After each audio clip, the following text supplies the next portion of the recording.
అస్సలాము అలైకుం వరహమతుల్లాహి వబర్కాతుహు. మీ అందరిపై దైవ శాంతి శుభాలు కురియుగాక. సోదర సోదరిమణులారా, ఈ భూమండలంపై మానవ మనుగడ ఆరంభం నుండి దైవం మానవుల మార్గదర్శకత్వం కోసం ఎన్నో ఉపదేశాలను గ్రంథాలను అవతరింపజేస్తూ వచ్చాడు. ఆ గ్రంథాల పరంపరలోని చివరి హెచ్చరికా హితబోధ గ్రంథమే ఈ ఖురాన్. ఇది సర్వ మానవాళి కోసం అవతరింపజేయబడింది. దీని అవతరణ భాష అరబీ. ఇప్పుడు మన మాతృభాష తెలుగులో దీని తెలుగు అనువాదాన్ని మీ ముందు ఉంచుతున్నాను. 6వ అధ్యాయం అల్ అన్ఆమ్ 71వ వాక్యం నుంచి ప్రారంభిస్తున్నాను. అల్లాహ్ పేరుతో. ప్రవక్త, వారిని ఇలా అడుగు. అల్లాహ్ అంటే ఈశ్వరుని వదిలి ప్రవక్త వారిని ఇలా అడుగు. అల్లాహ్ అంటే ఈశ్వరుని వదిలిపెట్టి మాకు లాభం కానీ నష్టం కానీ కలిగించలేని వారిని మేము వేడుకోవాలా?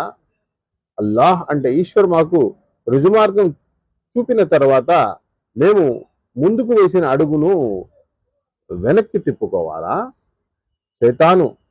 శైతానులు ఎడారిలో దారి తప్పించగా సహచరులు ఇటురా, సరైన మార్గం ఇక్కడ ఉంది అని పిలుస్తూ ఉన్నప్పటికీ గాబరాపడి కలవరపాటుతో తిరుగాడే వాని స్థితి మాదిరిగా మేము మా స్థితిని కూడా చేసుకోవాలా? వారితో ఇలా వాస్తవానికి నిజమైన మార్గదర్శకత్వం కేవలం అల్లాహ్ అంటే ఈశ్వర్ మార్గదర్శకత్వమే. ఆయన నుండి మాకు ఈ ఆజ్ఞ అవతరింపజేయబడింది. సృష్టి ప్రభువు ముందు విధేయతలు తలవంచండి, నమాజును స్థాపించండి, ఆయన పట్ల అవిధేయతకు దూరంగా ఉండండి. ఆయన వైపునకే మీరంతా తీసుకుపోబడతారు. ఆయనే ఆకాశాన్ని భూమిని సత్యం ఆధారంగా సృష్టించాడు. ఆయన ప్రళయాన్ని అయిపో అని ఆజ్ఞాపించే రోజునే అది సంభవిస్తుంది. ఆయన వాక్కు పూర్తిగా సత్యమైనది. శంఖం మూదబడే రోజున విశ్వాధిపత్యం ఆయనదే. ఆయన అగోచర విషయాలన్నీ తెలిసిన జ్ఞాని, అత్యంత వివేక సంపన్నుడును. ఇబ్రాహీం గాథను జ్ఞాపకం తెచ్చుకో. అతను తన తండ్రి ఆజరుతో ఇలా అన్నాడు. ఏమిటి, నీవు విగ్రహాలను దేవుళ్ళుగా చేస్తున్నావా? నేను నిన్ను నీ జాతి వారిని స్పష్టమైన అపమార్గంలో ఉన్నట్లుగా చూస్తున్నాను. ఇదే విధంగా మేము ఇబ్రాహీంకు భూమి ఆకాశాల పాలనా వ్యవస్థను చూపించేవారం. ఎందుకు చూపేవారం అంటే అతను దృఢంగా విశ్వసించే వారిలో ఒకడు కావాలని. రాత్రి అతనిపై ఆవహించగానే అతను ఒక నక్షత్రాన్ని చూశాడు. ఇలా అన్నాడు, ఇది నా ప్రభు అని. కానీ అది అస్తమించగానే అతను అస్తమించే వాటిని నేను ప్రేమించను అని అన్నాడు. చంద్రుడు ప్రకాశిస్తూ కనిపించగానే అతను ఇది నా ప్రభువు అని అన్నాడు. కానీ అది అస్తమించగానే నా ప్రభు గనక నాకు మార్గమే చూపి ఉండకపోతే నేను మార్గభ్రష్టులలో కలిసిపోయి ఉండేవాణ్ణే అని అన్నాడు. తర్వాత అతను సూర్యుడిని ప్రకాశిస్తూ ఉండగా చూసి అసలు ఇది నా ప్రభు, ఇది అన్నింటికంటే పెద్దది అని పలికాడు. కానీ అది కూడా అస్తమించగానే ఇబ్రాహీం ఎలుగెత్తి ఇలా ప్రకటించాడు, నా జాతి ప్రజలారా, మీరు దైవానికి భాగస్వాములుగా నిలబెట్టే వాటన్నిటితోనూ నాకు ఏ విధమైన సంబంధము లేదు. నేను ఏకాగ్రతతో నా ముఖాన్ని భూమి ఆకాశాలను సృష్టించిన శక్తి వైపునకు తిప్పుతున్నాను. నేను షిర్క్ అంటే దైవానికి భాగస్వామ్యాన్ని ఒడిగొట్టే వాడిని ఎంత మాత్రమూ కాను. అతని జాతి వారు అతనితో వాదులాటకు దిగగా అతను వారితో ఇలా అన్నాడు, మీరు అల్లాహ్ అంటే ఈశ్వర్ సృష్టికర్త విషయంలో నాతో కలహిస్తున్నారా? వాస్తవానికి ఆయన నాకు రుజుమార్గం చూపించాడు. మీరు నిలబెట్టిన భాగస్వాములకు నేను భయపడను. అయితే నా ప్రభు ఏదైనా కోరితే అది తప్పకుండా జరగవచ్చు. నా ప్రభు జ్ఞానం ప్రతి దానిని ఆవరించి ఉన్నది. మీరు స్పృహలోకి రారా? మీరు నిలబెట్టే భాగస్వాములకు ఎందుకు భయపడాలి? వాటి విషయంలో అల్లాహ్ అంటే ఈశ్వర్ మీపై ఏ ప్రమాణాన్ని అవతరింపజేయనప్పటికీ వాటిని మీరు ఆయనతో పాటు దైవత్వంలో భాగస్వాములుగా చేస్తూ భయపడనప్పుడు, ఆయన సృష్టికర్త దాంట్లో భాగస్వామ్యం చేసే మీరు భయపడనప్పుడు ఏమీ లేని వాటిని నేను ఎందుకు భయపడాలి? ఇక్కడ ప్రశ్న ఇది. మన ఉభయుల పక్షాలలో ఎవరు నిర్భయత్వానికి ప్రశాంతతకు ఎక్కువ అర్హులో మీకేమైనా తెలిస్తే చెప్పండి. వాస్తవానికి విశ్వసించిన వారికే, తమ విశ్వాసాన్ని దుర్మార్గంతో కలుషితం చేయని వారికే శాంతి. వారు మాత్రమే రుజుమార్గంపై ఉన్నారు.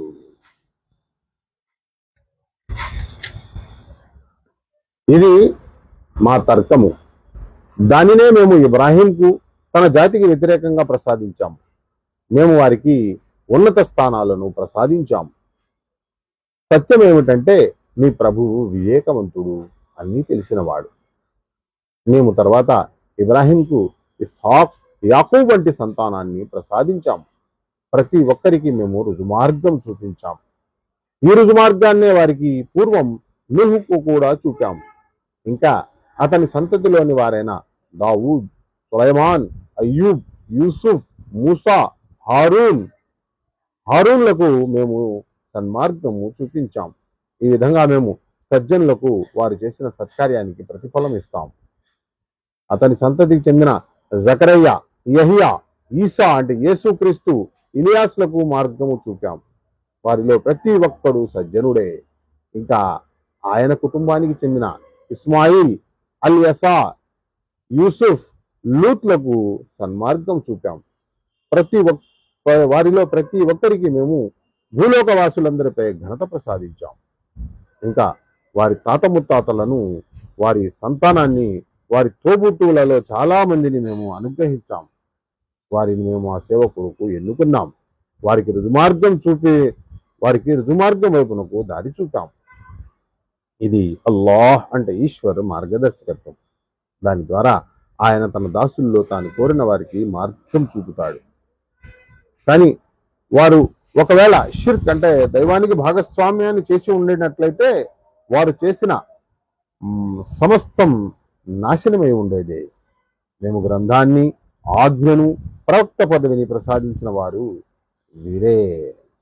ఒకవేళ వారు దాన్ని విశ్వసించడానికి తిరస్కరిస్తే పర్వాలేదు, మేము ఈ అనుగ్రహాన్ని వేరే ప్రజలకు అప్పగిస్తాము. వారు దాన్ని తిరస్కరించేవారు కాదు.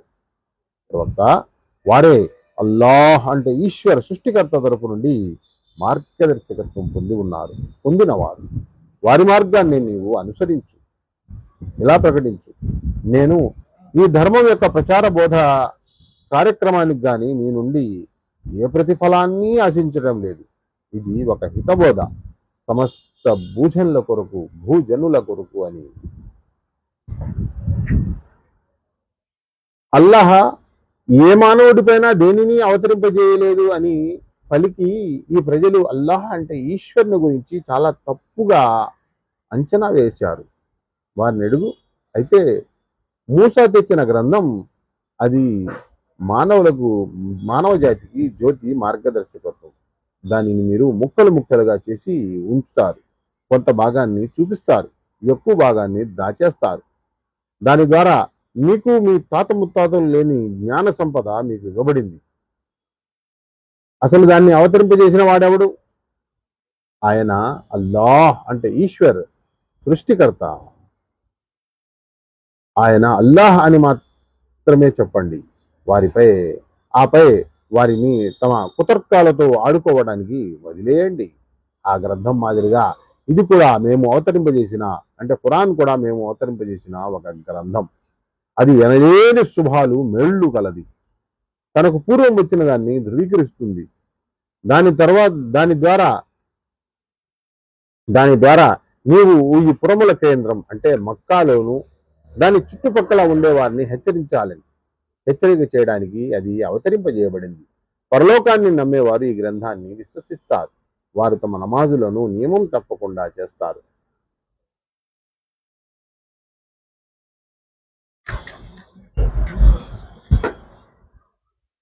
అబద్ధపు అపనిందను సృష్టించి అల్లాహ్ అంటే ఈశ్వర్పై మోపేవాడి కంటే తనపై ఏ వహి అంటే వాణి అవతరించకపోయినప్పటికీ నాపై వాణి అవతరించింది అని చెప్పేవాడి కంటే, లేదా ఈశ్వర్ అవతరింపజేసినటువంటి విషయాలనే నేను కూడా అవతరింపజేసి చూపిస్తాను అని పలికేవాడి కంటే మించిన దుర్మార్గుడెవడు?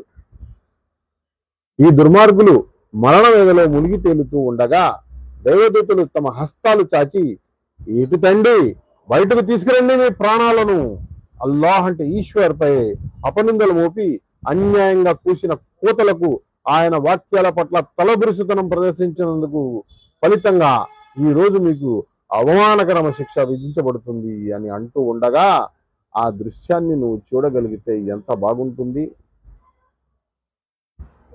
అప్పుడు అల్లాహ్ అంటే ఈశ్వర్ ఇలా సెలవిస్తాడు, మేము మొదటిసారి మిమ్మల్ని ఒంటరిగా సృష్టించినట్టే ఇప్పుడు ఇదిగో మీరు ఒంటరిగా మా ముందు హాజరయ్యారు. మేము ప్రపంచంలో మీకు ఇచ్చినదంతా మీరు అక్కడే వదిలిపెట్టి వచ్చారు. ఇప్పుడు మీ వెంట మీ పనులు నెరవేరడంలో కొంత పాత్ర ఉందని మీరు భావించిన ఆ సిఫారసుదారులను కూడా మేము చూపటం లేదు. ఇప్పుడు మీ మధ్య సంబంధాలు తెగిపోయాయి, అన్నీ తెగిపోయాయి. ఎవరిని గురించి మీరు గర్వపడేవారో వారందరూ మీకు కనుమరుగైపోయారు. విత్తనాన్ని టెంకెలు చీల్చేవాడు అల్లాహ్ అంటే ఈశ్వర్. ఆయనే సజీవమైన దాన్ని నిర్జీవమైన దాని నుండి తీస్తాడు, ఇంకా నిర్జీవమైన దానిని సజీవమైన దాని నుండి విసర్జింపజేసిన వాడు ఆయనే. ఈ పనులన్నీ చేసేవాడు అల్లాహ్ అంటే ఈశ్వరే. అటువంటప్పుడు మీరు మార్గం తప్పి ఎటు కొట్టుకుపోతున్నారు? రాత్రి తెలను చీల్చి ఆయనే ప్రభాతాన్ని వెలికి తీస్తాడు. ఆయనే రాత్రిని ప్రశాంత సమయంగా చేశాడు. ఆయనే సూర్యచంద్రాదుల ఉదయాస్తమయాల కాలాలను నిర్ణయించాడు. ఇవన్నీ ఆ అపూర్వ శక్తివంతుడు జ్ఞాన సంపన్నుడు చేసిన నిర్ణయాలే. ఆయనే నక్షత్రాలను మీ కొరకు ఎడారిలో చీకటిలో సముద్రపు చీకట మార్గాన్ని తెలుసుకునే సాధనంగా చేశాడు. చూడండి, మేము జ్ఞానవంతుల కొరకు సూచనలను విశదీకరించాము. ఆయనే మిమ్మల్ని ఒకే ప్రాణి నుండి పుట్టించాడు. ఇంకా ప్రతి ఒక్కరికి ఒక నివాస స్థలం ఉంది, అప్పగించబడే ఒక స్థలం ఉంది. విజ్ఞత ఉన్న వారి కొరకు మేము ఈ సూచనలను స్పష్టపరిచాము.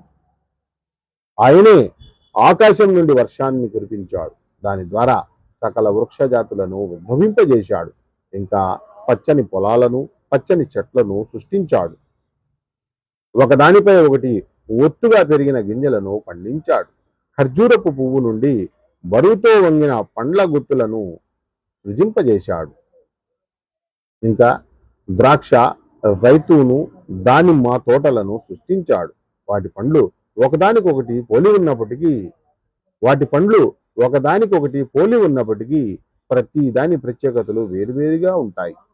ఈ వృక్షాలు పంటకు వచ్చినప్పుడు వాటికి పండ్లు కాయడం, అవి పండటం, ఈ స్థితిని మీరు కొంచెం ఆలోచన దృష్టితో గమనించడం లేదా? గమనించండి. విశ్వసించే వారికి ఇందులో సూచనలు ఉన్నాయి. అయినా ప్రజలు జిన్నాతులను అల్లాహ్ అంటే కనిపించని సృష్టిని అల్లాహ్ అంటే ఈశ్వరుకు భాగస్వాములుగా నిలబెట్టారు. వాస్తవానికి ఆయన వాటికి సృష్టికర్త. తెలియకపోయినా వారు ఆయనకు కొడుకులను కూతుళ్లను కల్పించారు.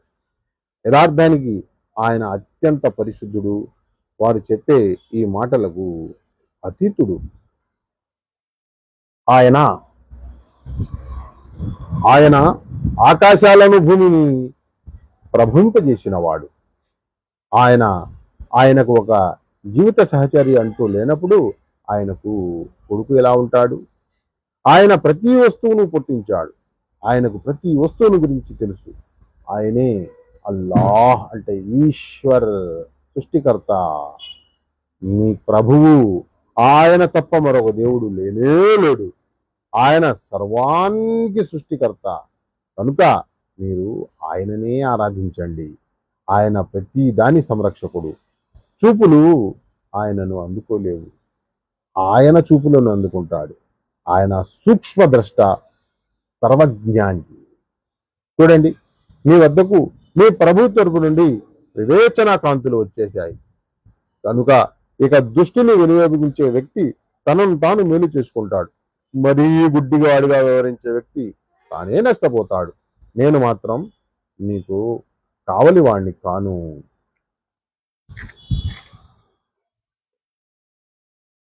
ఈ విధంగా మేము మా వాక్యాలను మాటి మాటికి విభిన్న రీతుల్లో వివరిస్తూ ఉంటాం. ఎందుకు ఇలా చేస్తామంటే, ఈ ప్రజలు నీవు ఎవరి వద్దనో పాఠాలు నేర్చుకుని వచ్చావు అని అనాలని, ఇంకా మేము విజ్ఞులైన వారికి యథార్థాన్ని విశదపరచాలని. ప్రవక్త, నీపై నీ ప్రభు తరఫు నుండి అవతరింపజేసిన వహీ అంటే వాణిని అనుసరిస్తూ ఉండు. ఎందుకంటే ఆ ప్రభు ఒక్కడు తప్ప మరొక దేవుడు లేనే లేడు. ఈ ముష్రికులను అంటే దైవానికి భాగస్వామ్యాన్ని కల్పించే వారిని పట్టించుకోకు. అల్లాహ్ అంటే ఈశ్వర్ సంకల్పించి ఉన్నట్లయితే స్వయంగా ఆయనే ఈ ఏర్పాటు చేసి ఉండేవాడంటే వారు షిర్క్ అంటే దైవానికి భాగస్వామ్యం చేసేవారు కాదు. మేము నిన్ను వారికి కావలివానిగా నియమించనూ లేదు. నీవు వారికి బాధ్యుడవు కావు. ముస్లింలారా అంటే దైవ విధేయులారా, వారు అల్లాహ్ అంటే ఈశ్వర్ను కాదని వేడుకునే ఇతరులను అంటే ఆయన సృష్టిలోంచే ఆయనకు భాగస్వాముగా నిలబెట్టి వారు భావిస్తున్నటువంటి సృష్టికర్తకు భాగస్వామ్యంగా నిలబెట్టినటువంటి వాటిని దూషించకండి. ఎందుకంటే వారు షిర్క్ కంటే ముందు పోయి అజ్ఞానం చేత అల్లాహ్ ఈశ్వర్ను సృష్టికర్తను దూషిస్తారేమో. వారు పాపానికి ఒడిగొట్టకూడదు కాబట్టి. ఈ విధంగా మేము ప్రతి వర్గం నుండి వారు చేసే పనులు ఆకర్షకరంగా ఉండేవి చేశాం. వారు తర్వాత తమ ప్రభు వైపునకే మరలి రావలసి ఉంది. అప్పుడు ఆయన వారికి తెలుపుతాడు వారు ఏమేమి చేస్తూ ఉండేవారు. ఈ ప్రజలు గట్టి ప్రమాణాలు చేస్తూ ఇలా అంటారు, మా ముందుకు ఏదైనా సూచన అంటే ఒక అద్భుతం వస్తే మేము అతన్ని తప్పకుండా విశ్వసిస్తాము. తర్వాత వారికి ఇలా చెప్పు, సూచనలు అల్లాహ్ అంటే ఈశ్వర వశంలోనే ఉన్నాయి అని. ఒకవేళ సూచనలు వచ్చినా వారు విశ్వసించేవారు కారు అని నీకు ఎలా బోధపరచాలి? మొట్టమొదట వారు దాన్ని అంటే ఈ గ్రంథాన్ని విశ్వసించని విధంగానే మేము వారి హృదయాలను వారి చెవులను ఇప్పుడు మళ్ళిస్తున్నాము. మేము వారిని తమ తలబిరుసుతలంలోనే దారి తప్పి తిరిగేలా వదిలివేస్తాం. మేము వారిపై దైవదూతలను సైతం అవతరింపజేసినా, మరణించిన వారు వారితో మాట్లాడినా, మేము వారి కళ్ళ ముందు ప్రపంచంలోని వస్తువులన్నింటినీ ప్రోగు చేసి పెట్టినా అప్పుడు కూడా వారు విశ్వసించేవారు కాదు. వారు విశ్వసించాలని అల్లాహ్ అంటే ఈశ్వర్ సంకల్పిస్తే తప్ప కానీ వారిలో చాలా మంది అజ్ఞానపు మాటలు పలుకుతారు. ఇదే విధంగా ఎల్లప్పుడూ మానవ శైతాన్లను జిన్నాతు శైతాన్లను ప్రతి ప్రవక్తకు శత్రువులుగా చేశాము. ప్రజలను వంచే నిమిత్తం వారు సొంపైన మాటలను పరస్పరం ప్రేరేపించుకుంటారు. వారు ఈ విధంగా చేయకూడదని నీ ప్రభు సంకల్పమే అయితే వారు ఎన్నటికీ అలా చేయరు. కనుక వారిని వారి మానాన వదిలిపెట్టు. అబద్ధపు నిందారోపణలు చేయడానికి మేము వారిని ఇదంతా ఎందుకు చేయనిస్తున్నామంటే పరలోకాన్ని విశ్వసించని వారి హృదయాలు ఆ అందమైన మోసం వైపునకు మొగ్గాలని, వారు అదంటే ఇష్టపడాలని, వారు తాము ఆర్జించుకోదలిచిన చెడులను ఆర్జించుకోవాలని. పరిస్థితి ఇదైనప్పుడు నేను అల్లాహ్ అంటే ఈశ్వరును కాదని తీర్పు చెప్పే మరొకడి కోసం అన్వేషించాలా? వాస్తవానికి ఆయన పూర్తి వివరాలతో మీ వద్దకు గ్రంథాన్ని పంపినప్పుడు నేను నీకు పూర్వం గ్రంథం ఇచ్చిన వారికి తెలుసు. ఈ గ్రంథం నీ ప్రభు తరపు నుండి సత్యం ఆధారంగా అవతరించిందని. కనుక నీవు శంకించే వారిలో చేరిపో. సత్యం రీత్యా న్యాయం రీత్యా నీ ప్రభు వాక్కు పరిపూర్ణమైనది.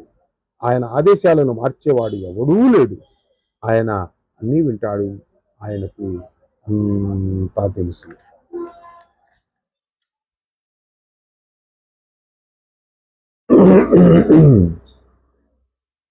ప్రవక్త, ఒకవేళ పొడమిపై నివసించే ప్రజలలో అధిక సంఖ్యాకులు చెప్పినట్లుగా నీవు నడిస్తే వారు నిన్ను అల్లాహ్ అంటే ఈశ్వర్ మార్గం నుండి తొలగిస్తారు.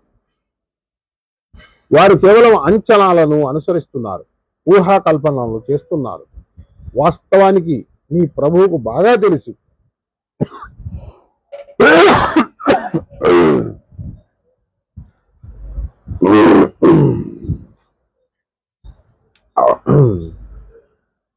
ప్రవక్త, ఒకవేళ పుడిమిపై నివసించే ప్రజలలో అధిక సంఖ్యాకులు చెప్పినట్లుగా నీవు నడిస్తే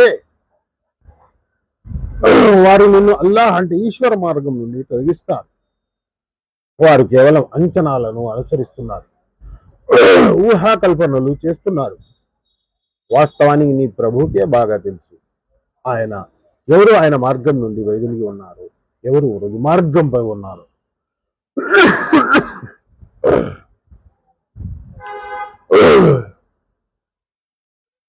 ఇక మీకు అల్లాహ్ అంటే ఈశ్వర వాక్యాలపై విశ్వాసమే ఉంటే ఈశ్వర నామం స్మరించబడిన పశు మాంసం తినండి. అల్లాహ్ అంటే ఈశ్వర్ పేరు స్మరించబడిన వస్తువులను మీరు తినకపోవడానికి అసలు కారణం ఏమిటి? వాస్తవానికి గత్యంతరం లేని సంకట పరిస్థితుల్లో తప్ప మిగతా అన్ని పరిస్థితుల్లోనూ అల్లాహ్ అంటే ఈశ్వర్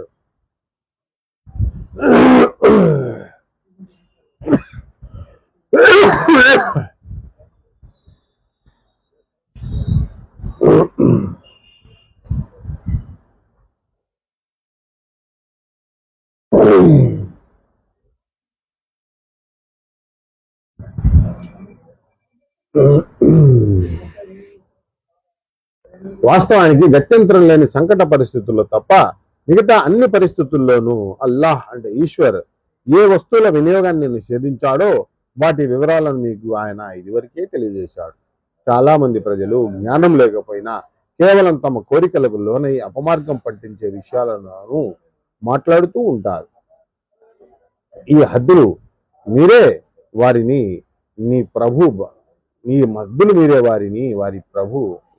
మీరే వారిని నీ ప్రభువు బాగా ఎరుగును. మీరు బహిరంగ పాపాలకు దూరంగా ఉండండి, రహస్య పాపాలకు దూరంగా ఉండండి. పాపాలను సంపాదించుకునే వారు తమ ఈ సంపాదనను ప్రతిఫలం పొంది తిరుగుతారు. లాహ్ అంటే ఈశ్వర్ పేరుతో జిబా చెయ్యబడని జంతు మాంసం తినకండి. అలా చేయడం పాపం. మీతో కయ్యానికి దిగటానికి శైతానులు తమ సహచరుల మనస్సులలో అనుమానాలు రేపుతారు, అభ్యంతరాలను ప్రేరేపిస్తారు. కానీ ఒకవేళ మీరు వారి పట్ల విధేయత చూపడానికి అంగీకరిస్తే నిశ్చయంగా మీరు ముష్రిక్ అంటే దైవానికి భాగస్వామ్యాన్ని కల్పించేవారే.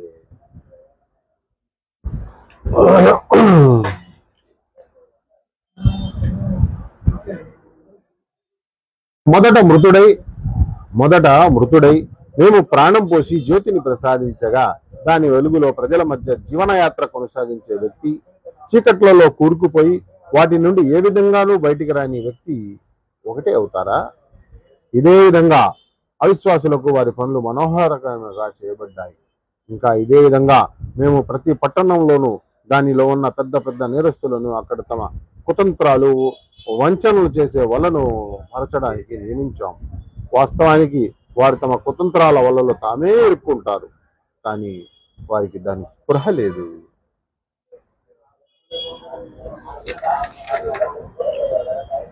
వారి ముందుకు ఏదైనా వాక్యం వచ్చినప్పుడు వారు అల్లాహ్ అంటే ఈశ్వర్ ప్రవక్తలకు ఇవ్వబడిందే స్వయంగా మాకు ఇవ్వబడనంత వరకు మేము విశ్వసించము అని అంటారు. తన సందేశాన్ని ఎవరి ద్వారా ప్రచారం చేయించాలో, ఎలా చేయించాలో అల్లాహ్ అంటే ఈశ్వర్కే బాగా తెలుసు. ఈ దోషులు తమ కుతంత్రాలకు పర్యవసానంగా ఈశ్వర్ వద్ద తీవ్ర పరాభవము, కఠిన శిక్ష అనుభవించే సమయం సమీపంలోనే ఉంది. కనుక యథార్థం ఇది. అల్లాహ్ అంటే ఈశ్వర్ తాను సన్మార్గం చూపదలిచిన వ్యక్తి హృదయాన్ని ఇస్లాం అంటే దైవ విధేయత కొరకు తెరుస్తాడు. తాను అపమార్గం పాలు చేయదలిచిన వ్యక్తి హృదయాన్ని సంకుచితం చేసి ఇక దానిని ఎంతగా అదుముతాడంటే ఇస్లాం అంటే దైవ విధేయత భావన రాగానే అతనికి తన ఆత్మ ఆకాశానికి ఎగిరిపోతూ ఉన్నట్లుగా అనిపిస్తుంది. ఈ విధంగా అల్లాహ్ అంటే ఈశ్వర్ సత్యం నుండి పారిపోయే, సత్యాన్ని ద్వేషించే మనస్తత్వం అనే మాలిన్యాన్ని అవిశ్వాసులపై రుద్దుతాడు. వాస్తవానికి ఈ మార్గం మీ ప్రభు యొక్క రుజుమార్గం. దాని చిహ్నాలు హితబోధను స్వీకరించే వారి కొరకు స్పష్టం చేయబడ్డాయి. వారు అవలంబించిన సరైన ప్రవర్తన కారణంగా వారి ప్రభు వద్ద వారి కొరకు శాంతి నిలయం ఉంది. ఆయన వారికి సంరక్షకుడుగా ఉంటాడు. అల్లాహ్ అంటే సృష్టికర్త వారిందరినీ చుట్టుముట్టి సమావేశపరిచే రోజున జిన్నాతులను అంటే మానవులోని శైతానులను సంబోధిస్తూ ఇలా అంటాడు: జిన్నాత్ వర్గీయులారా, మీరు మానవ జాతిని పూర్తిగా వాడుకున్నారు. మానవులలోని వారి మిత్రులు ఇలా విన్నపించుకుంటారు: ప్రభు, మేమంతా ఒకరినొకరు బాగా వాడుకున్నాం. నీవు మా కొరకు నిర్ణయించిన సమయానికి మేము ఇప్పుడు చేరుకున్నాం. అల్లాహ్ ఇలా అంటాడు: సరే, ఇక అగ్నియే మీ నివాసం, అందులో మీరు కలకాలం ఉంటారు. కేవలం అల్లాహ్ అంటే ఈశ్వర్ రక్షించదలిచిన వారే దాని నుండి సురక్షితంగా ఉంటారు. నిస్సందేహంగా మీ ప్రభువు వివేకవంతుడు, జ్ఞానవంతుడు. చూడండి, ఈ విధంగా మేము పరలోకంలో దుర్మార్గులకు ఒకరికొకరు సహచరులుగా చేస్తాం. వారు ప్రపంచంలో ఒకరితో కలిసి ఒకరు సంపాదించిన సంపాదన కారణంగా.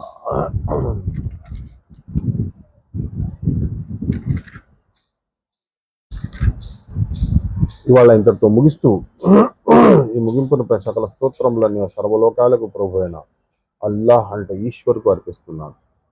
అల్హమ్దులిల్లాహి రబ్బిల్ ఆలమీన్ వస్సలాతు వస్సలాం అలా రసూలిన్ నబీన్ కరీం.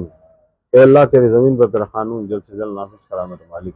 वो आखिरत दीन का काम हमें करने वाले बना, जिससे भी तेरी रज़ा हासिल करके आखिरत में फलाह पा सकते। ए अल्लाह, जो वज़न हम नहीं उठा सकते हम पर मत रह मौला। पिछले कौमों के उम्मतों पर जो वज़न रखा गया हम पर मत रह मौला। हम बहुत कमज़ोर हैं मौला, काफिरों के मुखालिफ हम मदद कर मालिक। रब्बना आतिना फिद दुनिया हसनतन व फिल आखिरति हसनतन व क़िना अज़ाबन्नार। सुब्हान रब्बिका रब्बिल इज़्ज़ति अम्मा यसिफून व सलामुन अलल मुरसलीन वल्हम्दुलिल्लाहि रब्बिल आलमीन। अस्सलामु अलैकुम व रहमतुल्लाहि वबरकातुहू. మీ అందరిపై దైవ శాంతి సుహాలు తెలియజేస్తాను.